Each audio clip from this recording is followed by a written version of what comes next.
আমি সেই নেত্রীকে অত্যন্ত সম্মান করি এবং তারই সিদ্ধান্তে তার সুযোগ্য ভ্রাতৃপুত্র অভিষেক ব্যানার্জিকে তিনিই নাম্বার 2 করেছেন এই দলে।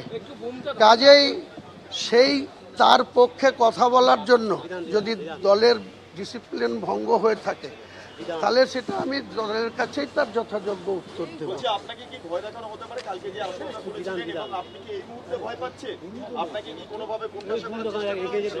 দেখুন, আমি পৃথিবীতে মানুষ হিসাবে মহান আল্লাহ তাআলার দয়ায় আমি মানুষ হিসাবে এসেছি। আমিও চিরদিন বাঁচতে আসিনি। পৃথিবীতে কোনো মানুষ, কোনো জীব চিরদিন বেঁচে থাকে না। আমাদের গড় আয়ু 70 ইয়ার্স।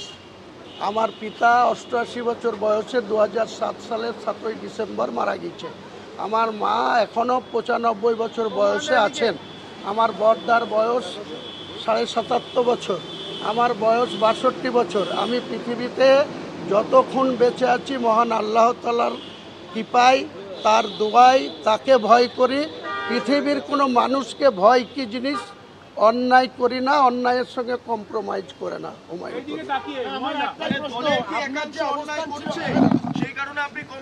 সেটা যথাযোগ্য সময়ে আপনারা জানতে পারবেন। আমি কোনো কিছু রাগ ঢাক রেখে চলি না। আমি আমার পরিবারের সঙ্গে কেবল যেটুকু ব্যবহার করার, যেভাবে চলার, সেটা আমার পার্সোনাল লাইফ। আর দল করতে গিয়ে দলের নেতৃত্বকে অসম্মান কোনোদিন করি না জেনে বুঝে। কিন্তু আমাদের মুর্শিদাবাদ জেলায় রাজনীতিতে আমাদের প্রচুর চিরশত্রু, বিরোধীরা শত্রু, আবার সদলেও প্রচুর শত্রু। এইসব শত্রুতার মোকাবিলা করেই আমি রাজনীতি করে এসেছি, আগামী দিনেও করে থাকব। রাজনীতির ময়দান থেকে হুমায়ুন কবির নির্বাচনের ময়দানের বাইরে থাকবে না, বেঁচে থাকলে। এটা আমি গতকালও বলেছি, আবার বলছি। এটা কারো নাম করে কাউকে তো আপার হ্যান্ড দেবো কেন? কারা করছে? গোয়েন্দা দপ্তর আছে, গোয়েন্দা দিয়ে জানুক না রাজ্যের শাসক দল। আপনার যে অবস্থান ছিল, এক কথাই বলি, সেই অবস্থানে আছেন নাকি না শোকাজের পরে অবস্থান পরিবর্তন? আমি কি পরিবর্তন করেছি আপনাদের কাছে কিছু? বারবার একই কথা রিপিট করছেন কেন? কালকে যেটা বলেছি ফার্দার যদি তারপরে কোনো রিয়াকশন দিই তখন ভাববেন যে সেটার পরিবর্তন হয়েছে। বলছি আপনার সিকিউরিটি তো কমিয়ে দেওয়া হচ্ছে।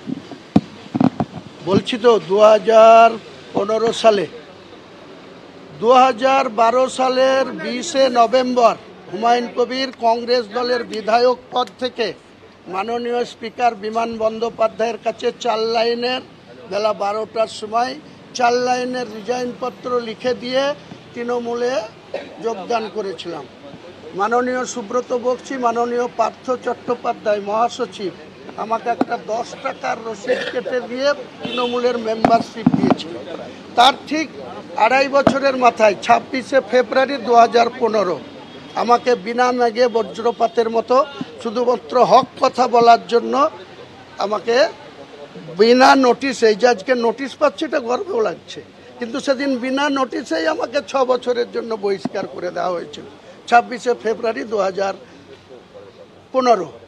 তারপরে আবার সেটা আমি নেত্রীর কাছে অ্যাপ্লিকেশন করি, কারণ আপনারা জানেন 2019 সালে আমি মুর্শিদাবাদ কেন্দ্রের লোকসভায় ভারতীয় জনতা পার্টি আমাকে কৈলাস বিজয়বর্গীয় আমাকে প্রার্থী করেছিলেন এই পদ্মফুলের।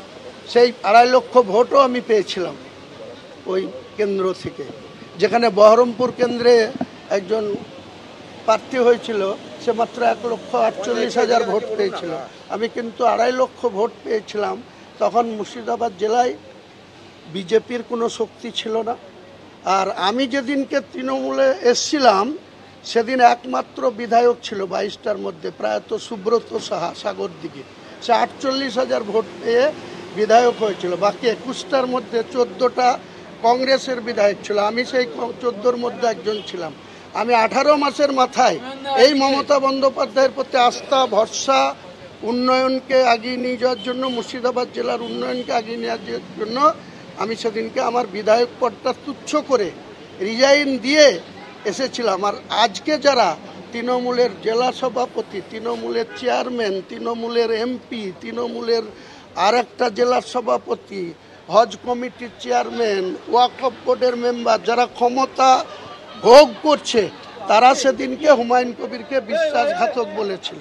হুমায়ুন কবিরকে তৃণমূলে আসার জন্য কংগ্রেসের বিরোধিতা করে অধীর চৌধুরীর সাথ ছেড়ে এই মমতা ব্যানার্জির কাছে আসার জন্য যারা হুমায়ুন কবিরকে সেদিন বিশ্বাসঘাতক আখ্যা দিয়েছিল, আজকে তারা মমতা ব্যানার্জির সব ক্ষমতার উৎস তারা ভোগ করছে। কাজে হুমায়ুন কবিরকে পরীক্ষা দেওয়ার কোনো দরকার নেই। হুমায়ুন কবির তার নিজস্ব রাস্তায় চলে, গ্রাস রুট নিয়ে চলে, মানুষের স্বার্থে রাজনীতি করছি, জীবন শেষ দিন পর্যন্ত রাজনীতি করব এবং নিজের পায়ে দাঁড়িয়েই রাজনীতি করব, মাটি শক্তিশালী রেখেই রাজনীতি করব। এটা আগাম কিছু কথা বলবো না, যখন সাসপেন্ড হবে আপনারা তো আমার থেকে আগে জানতে পারবেন। তো সাসপেন্ডের পরে যখন ইলেকশন আসবে তখন আপনাদের অনেক আগে থেকে ওই মুর্শিদাবাদ জেলায় না, এই কলকাতার রাজপথে ঢাক ঢোল পিটিয়ে আপনাদের জানাবো।